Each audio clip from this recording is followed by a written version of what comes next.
Assalamualaikum warahmatullahi wabarakatuh.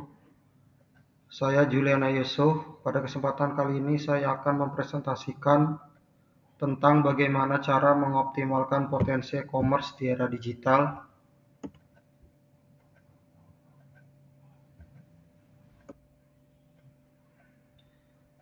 Nah, apa sih itu e-commerce, evolusi dan signifikansinya?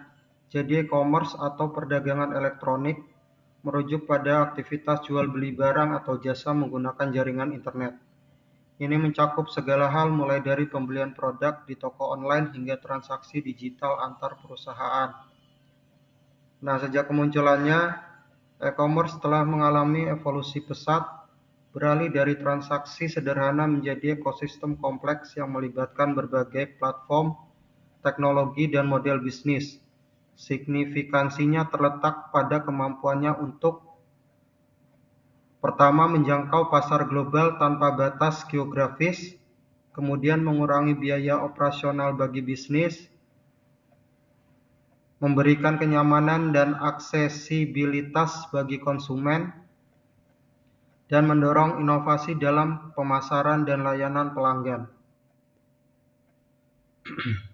Mengapa sih e-commerce penting untuk bisnis? Yang pertama, akses pasar lebih luas.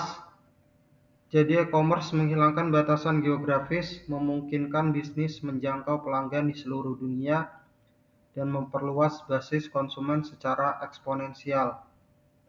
Kemudian biaya operasional yang tergolong rendah, jadi tanpa kebutuhan toko fisik, biaya sewa, utilitas, dan staf dapat diminimalkan. Kita bisa mengalihkan sumber daya tersebut untuk pengembangan produk dan pemasaran. Kemudian ketersediaan, toko online bisa beroperasi sepanjang waktu, memungkinkan pelanggan berbelanja kapan saja, meningkatkan peluang penjualan dan kepuasan pelanggan. Dan data pelanggan berharga. Jadi e-commerce memungkinkan pengumpulan data perilaku pelanggan yang dapat digunakan untuk personalisasi, optimasi, dan strategi pemasaran yang lebih efektif.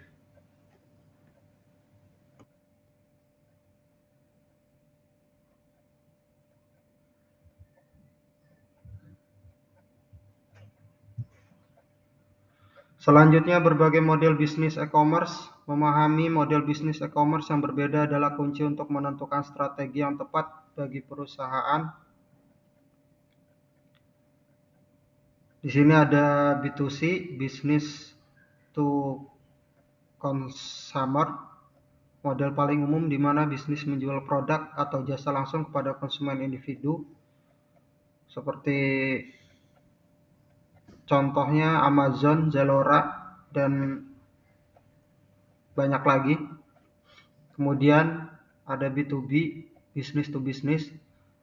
Jadi transaksi antara dua bisnis seperti produsen menjual bahan baku kepada pengecer. Contohnya Alibaba, perusahaan pasokan grosir online. Kemudian ada C2C, consumer to consumer, yaitu konsumen menjual produk atau jasa kepada konsumen lain. Contohnya seperti pada aplikasi eBay, Tokopedia, atau marketplace untuk individu.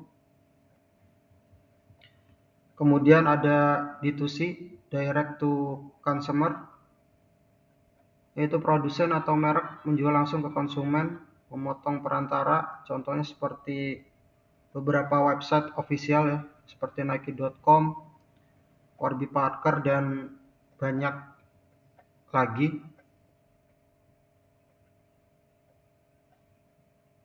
Nah, membangun toko online yang efektif, platform dan strategi.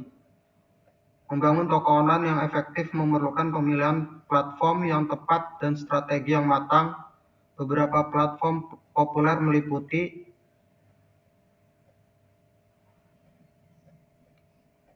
Shopify. Yang pertama, mudah digunakan, cocok untuk pemula dan bisnis kecil hingga menengah, dengan banyak tema dan aplikasi tambahan.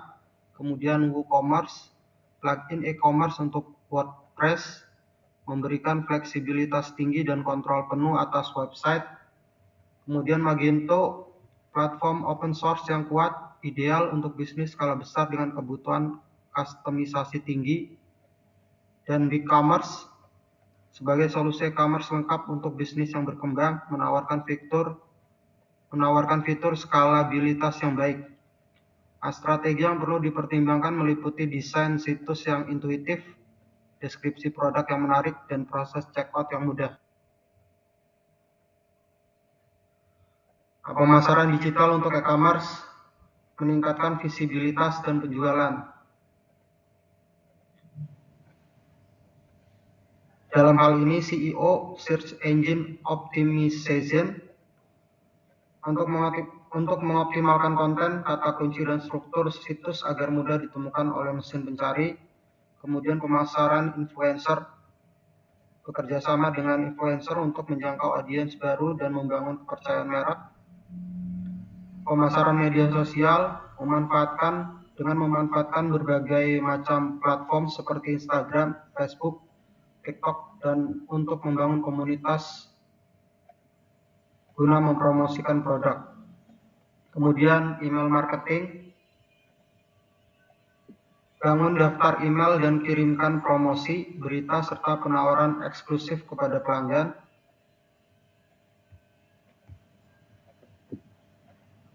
Dan iklan berbayar, seperti penggunaan Google Ads, Facebook Ads, atau iklan marketplace untuk menargetkan audiens spesifik dan meningkatkan traffic. Pemasaran digital adalah tulang punggung keberhasilan e-commerce. Kombinasi strategi ini akan membantu meningkatkan visibilitas merek dan mendorong konversi.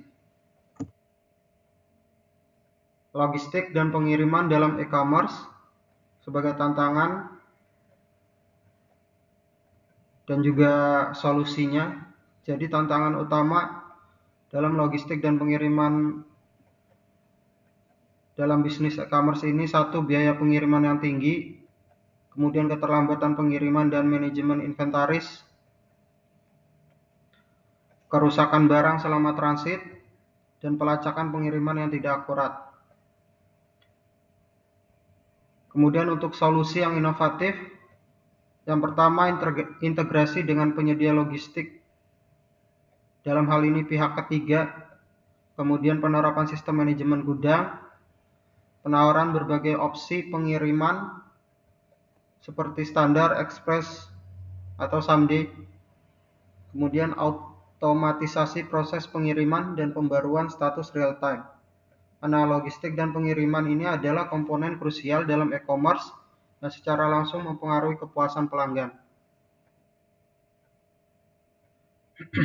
Kemudian pembayaran online, keamanan dan kemudahan transaksi. Pembayaran online yang aman dan mudah adalah fondasi kepercayaan pelanggan dalam setiap transaksi e-commerce. Dalam hal ini, gerbang pembayaran atau payment gateway sebagai fasilitas transaksi yang aman antara pelanggan bank dan toko online, contohnya seperti Midtrans, Stripe, atau PayPal. Kemudian metode pembayaran bervariasi, sediakan berbagai pilihan seperti kartu kredit atau debit, transfer bank, e-wallet seperti OVO, GoPay, atau bahkan cash on delivery untuk kenyamanan pelanggan. Selanjutnya, enkripsi data dan keamanan, pastikan penggunaan teknologi enkripsi SSL dan standar keamanan PCI DSS untuk melindungi data sensitif pelanggan. Penting untuk memilih penyedia layanan pembayaran yang terpercaya dan memastikan integrasi yang mulus ke dalam platform e-commerce.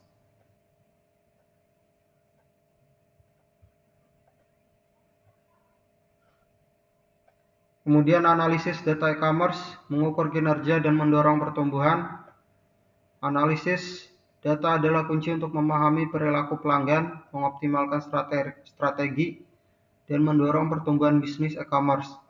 Gunakan alat seperti Google Analytics, Adobe Analytics, atau fitur analitik bawaan platform e-commerce. Langkah-langkahnya: tingkat konversi, Di sini ada nilai tingkat konversi, persentase pengunjung yang melakukan pembelian, indikator utama efektivitas situs dan pemasaran.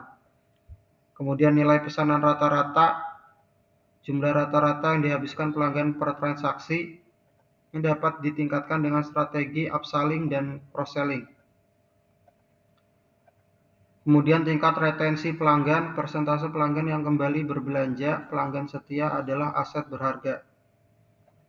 Kemudian yang terakhir ada sumber lalu lintas, di mana kita bisa mengidentifikasi dari mana datangnya pengunjung, baik itu dari iklan atau sosial media untuk mengoptimalkan alokasi anggaran pemasaran.